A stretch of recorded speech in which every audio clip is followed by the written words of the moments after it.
ایک دفعہ حضور کئی دنوں کے بعد تشریف لائے، سفر کے آثار بھی تھے، اور پھر حضور کا لباس مبارک بھی بہت دنوں سے حضور نے نیا جوڑا نہیں خریدا تھا، پہنا نہیں تھا، شرف نہیں بخشا تھا، تو کپڑے مبارک بھی نبی پاک صلی اللہ علیہ وسلم کے بظاہر بہت پرانے لگ رہے تھے۔ تو حضرت فاطمہ کے ہاں حضور تشریف لے گئے، تو سیدہ پاک نے حضور کے کپڑوں کو جھاڑا اور جھاڑ کر کے عرض کی، یا رسول اللہ آپ بڑی مشقت فرماتے ہیں، حضور آپ بڑی مشقت کرتے ہیں دین کے لیے۔ یا رسول اللہ صلی اللہ علیہ وسلم دیکھیں کب سے آپ نے کپڑے نہیں خریدے، حضور یہ مشقت کب تک، کس حد تک؟ یہ گویا سوال ہے حضرت فاطمہ کا۔ یا رسول اللہ صلی اللہ علیہ وسلم اتنی مشقت؟ تو حضور نے فرمایا، فاطمہ تیرے باپ کی ڈیوٹی ہے، تیرے باپ کی ڈیوٹی ہے کہ ہر دیہات میں، ہر شہر میں دین پہنچانا ہے۔ پھر نبی پاک صلی اللہ علیہ وسلم نے ایک جملہ کہا جو میں نے پہلی دفعہ پڑھا تو بتاتا ہے کہ مشن کتنا بڑا ہے۔ نبی پاک صلی اللہ علیہ وسلم نے فرمایا، فاطمہ جہاں تک رات پہنچتی ہے نا، وہاں تک ہم نے اللہ کا دین بھی پہنچانا ہے۔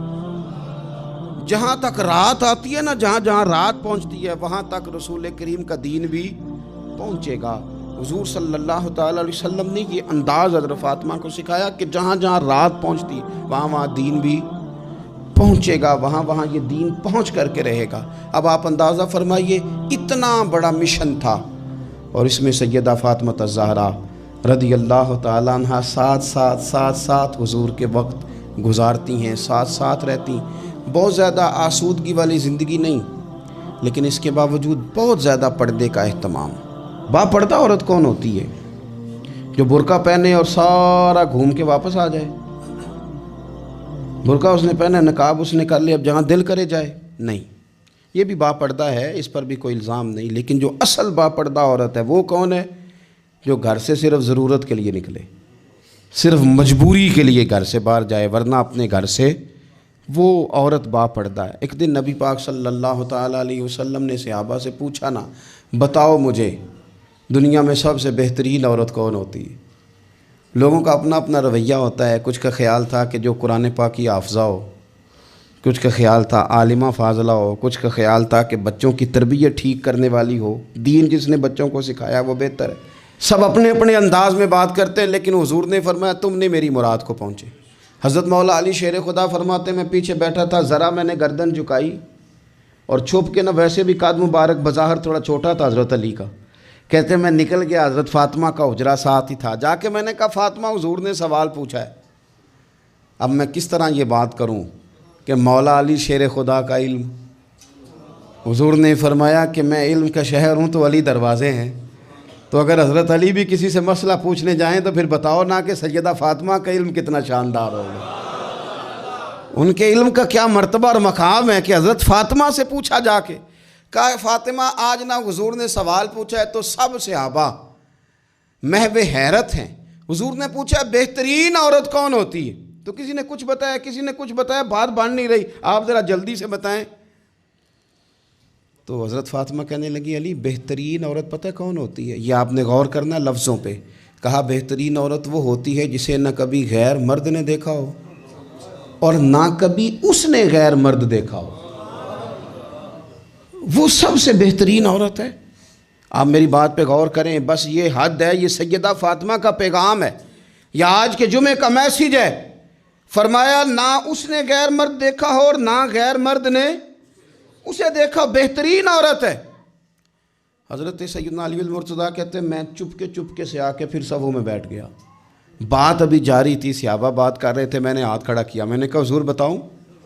فرمایا بتاؤ۔ میں نے کہا یا رسول اللہ بہترین عورت وہ ہوتی ہے نہ اس نے غیر مرد دیکھا ہو اور نہ غیر مرد نے کبھی اسے دیکھا ہو۔ حضور نے میری بات سنی تو مسکرا کے فرمایا فاطمہ میرے جگر کا ٹکڑا ہے۔ کہا فاطمہ میرے جگر کا ٹکڑا ہے۔ تو حضرت علی المرتضیٰ کہتے ہیں صحابہ ایک دوسرے کا منہ دیکھ رہے تھے کہ بتایا تو علی نے، تعریف حضرت فاطمہ کی انہیں نہیں سمجھ آ رہی تھی، میرے دوستوں کو تو مجھے تو آ رہی تھی نا، مجھے تو سمجھ آ رہی تھی نا کہ حضور کیا فرما رہے ہیں۔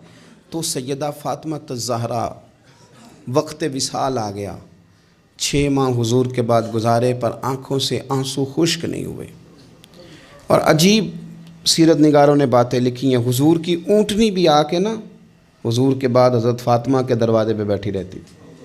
حضور کی اونٹنی بھی، وہ جو حضور کے جانور تھے نا، وہ بھی سیدہ فاطمہ کے دروازے پہ آ کے بیٹھے رہتے. 6 ماہ یوں ہی گزرے. پھر ایک دن حضرت مولا علی شیر خدا کو بلا کے کہا کہ علی بس ایک بات کا خیال رکھنا، جنازہ میرا رات کو اٹھانا. رات کو پردوں میں چھپ کے وقت بتایا ہے، تو اب بھی چاہتی ہوں کہ میرے جنازے کو، میری چارپائی کو بھی غیر محرم نہ دیکھیں. اور پھر فرمایا کہ حضرت اسماء کو بلا کے کہا کہ میرا جنازہ رات کو اٹھایا جائے اور پردے کا خاص اہتمام کیا جائے. تو انہوں نے کہا میں نے حبشہ میں ایک طریقہ دیکھا ہے کہ عورتوں کو جنازوں کو اوپر سے کئی چادروں کے ساتھ ڈھانپ دیا جاتا ہے. فرمایا بس وہی میرے ساتھ بھی کرنا. رات کو ہی جنازہ اٹھا. تو شاید مدینے میں آج کوئی آنکھ ایسی نہیں تھی جو خشک رہی ہو. حضرت عمر جیسے لوگ بھی روئے، حضرت ابوبکر صدیق جیسے لوگوں کی آنکھیں بھر آئیں. سیدنا عثمان غنی رضی اللہ تعالیٰ عنہ بھی ایک کونے میں بیٹھے تھے. کئی منٹوں تک سیدہ عائشہ صدیقہ رضی اللہ تعالیٰ عنہ بولی نہیں. لوگوں نے کہا ہوا کیا؟ فرمانے لگی آج حضور کی تصویر کی رخصتی کی باری آئی ہے، آج تصویر حضور کی جا رہی ہیں. رات کو جنازہ سیدہ فاطمہ نے وصیت کی، جاتے ہوئے بھی غیر محرم کی نظر نہ پڑے. امام سیوطی نے حدیث لکھی ہے، میرے نبی پاک نے فرمایا دن ہوگا قیامت کا، اللہ فرشتوں سے فرمائیں گے نظریں جھکا لو. اہل محشر سے کہا جائے گا ذرا اپنی نظریں جھکا. یہ اہل محشر کون ہوں گے؟ ولی، غوث، کتب، صلحاء، اتقیاء، علماء. اپنی گردنیں جھکاؤ، نظریں جھکاؤ. کیا ہونے لگا ہے؟ کہا محمد کی بیٹی فاطمہ کی سواری گزرنے لگی ہے. یہ موقع حیا کا ہے. سیدہ فاطمہ کی سواری گزرنے لگی ہے.